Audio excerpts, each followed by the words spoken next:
नमस्कार दोस्तों। अभी मैं एक टॉपिक लेके आया हूँ कि समझ और समझाने के तरीके क्या होने चाहिए। समझ और समझाने के तरीके क्या होने चाहिए और कैसे चीज़ों को समझना चाहिए और किस तरीके से समझाना चाहिए। कई सारे लोग रहते हैं, कई सारे तरीके रहते हैं जिससे लोग समझते समझाते हैं।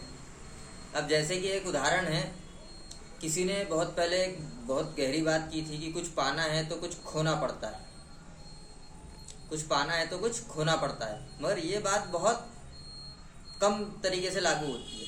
क्या ये बात सब पे लागू कर देंगे? अभी नहीं कर सकते। वो इंसान जो पहले से ही स्टेबल है, पहले से ही कमा धमा रहा है, पहले से ही उसकी नौकरी पानी है, घर परिवार है, वो बेचारा ऐसा कुछ क्यों करेगा कि कुछ पाना है तो कुछ खोना पड़ेगा। ये बात एक किसान को समझाई गई थी सबसे पहली बार में, क्योंकि वो अपने अनाज के दाने बोना ही नहीं चाह रहा था खेत में। उसका तर्क ये था कि भाई मैं इस अनाज को बो दूंगा खेत में तो मेरे पास खाने पीने के लिए कुछ नहीं रहेगा। तो ये डायलॉग उस समय मारा गया था, ये डायलॉग उस समय बोला गया था, ये डायलॉग उस समय उसको समझाया गया था, ये बात उसको समझाई गई थी कि कुछ पाना है तो कुछ खोना पड़ता है। आपके पास ये अनाज के दाने हैं, इसको बो दो तो इसके बाद फसल उगेगी तो आपकी कमाई हो जाएगी। मगर समझने वाले ने थोड़ी मिस्टेक कर दी। उसने सोचा कि भाई ये तो मेरा नुकसान करवाना चाह रहे हैं, इसको अगर मैं खो दूंगा। उसने बोने की जगह खोना ही समझ लिया। कुछ पाना है तो कुछ खोना पड़ेगा, तो उसने उस अनाज के दानों को बोने की जगह खोना समझ लिया। अब खोना समझ लिया तो वो बेचारा था दिमाग से पैदल, तो वो पूरा ही पैदल हो गया। उसने और आगे बढ़ के एक काम किया, वो अनाज के दाने ले आके कचरे के ढेर में फेंक दिए और अब वो बेचारा बैठा हुआ है इस सोच में कि ये मुझे कुछ प्रॉफिट होगा। तो इस टाइप की समझ जब अपन को दिखाई दे समाज में, तो समझ जाना चाहिए कि ऐसे लोगों को समझाना सही नहीं है। अपन खुद अपनी ताकत और शारीरिक क्षमताएं व्यर्थ कर रहे हैं।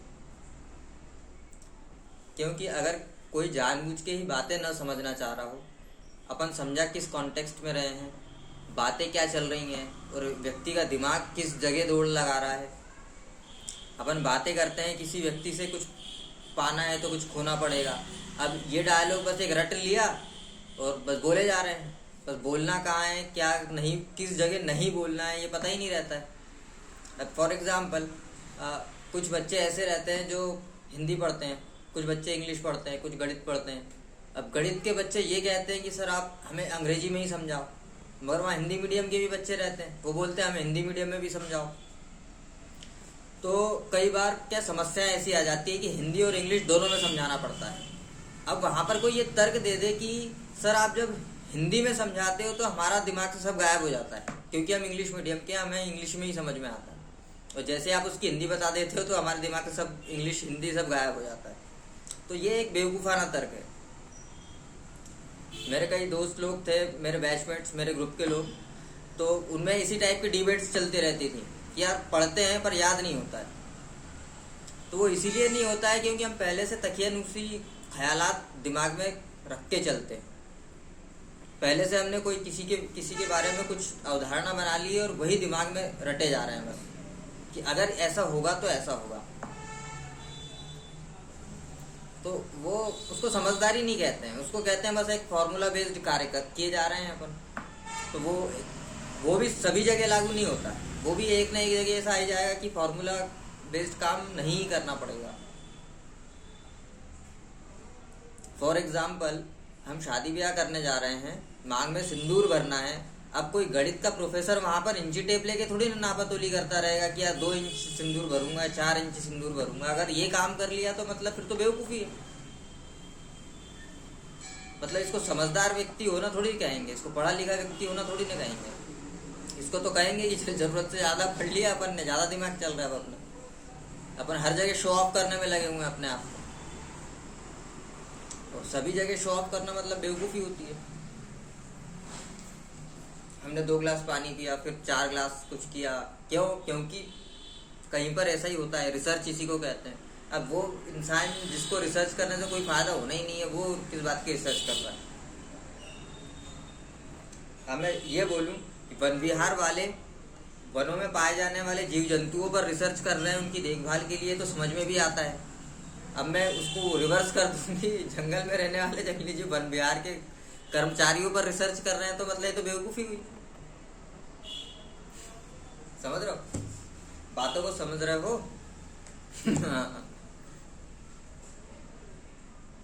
भाई पेरेंट्स और साइंटिस्ट लोग कहते हैं कि हम किसी चीज़ के ऊपर डिस्कवरी कर रहे हैं, डिस्कवर कर रहे हैं किसी चीज़ को, तो वो बात समझ में आती है।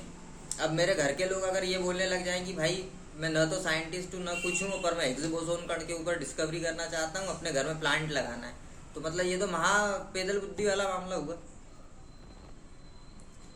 कि अपन न तो साइंटिस्ट है, न गवर्नमेंट चाहती है, न कुछ, बस किसी को करते देखा था ऐसा, तो बस अपन भी शुरू हो गए कि हिग्स बोसोन कण की खोज करना है, लेबोरेटरी तैयार करनी है अपने घर में। मतलब ये तो बेवकूफ़ी हुई। तो यहाँ समझदारी वाला मामला कहाँ दिखता है फिर ऐसे मामलों में?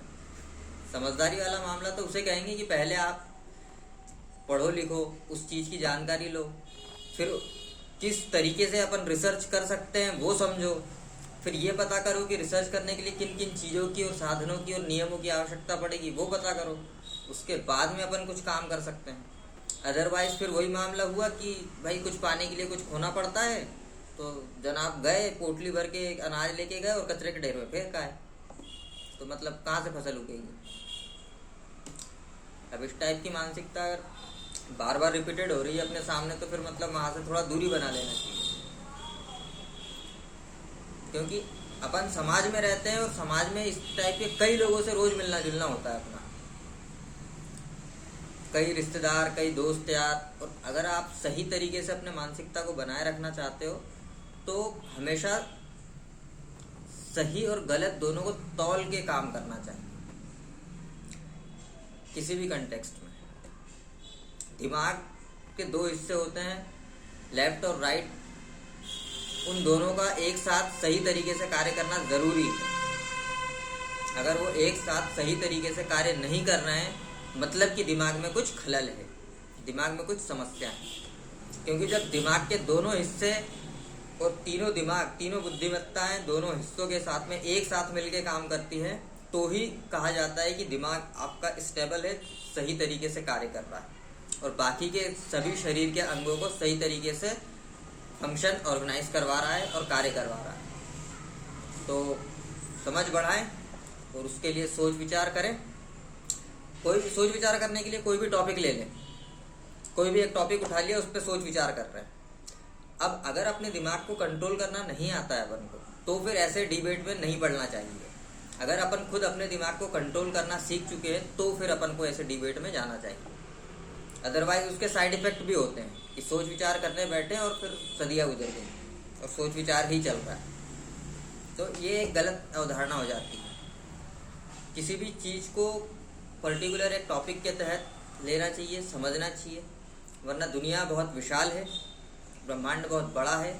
इसके बारे में सोच विचार बनाने और समझने में कई लोगों को सदियाँ गुजर गई और कई लोगों को तो बरसों लग गए, सदियों से भी ज़्यादा टाइम लग गया। क्योंकि अपना साइंस विभाग जो है वो हिग्स बोसोन कण की खोज आज से सदियों पहले से शुरू की थी उन्होंने, इस बात की खोज, मगर अब जाके सफलता हासिल हुई है उन्हें। तो अब इस टाइप का भी काम नहीं करना है कि बस इंजन सुधारे जा रहे हैं और सुधरने का नाम नहीं ले रहे हो। तो इस टाइप की चीज़ समझ पैदा नहीं करनी है। समझ उसी को कहते हैं कि हमने खुद को समझाना सीख लिया, उसको कहते हैं कि आप समझदार व्यक्ति हो, आप समझ पैदा कर चुके हो अपने अंदर। अब आप खुद भी समझ सकते हो और किसी और को भी अपनी बात समझा पाओगे।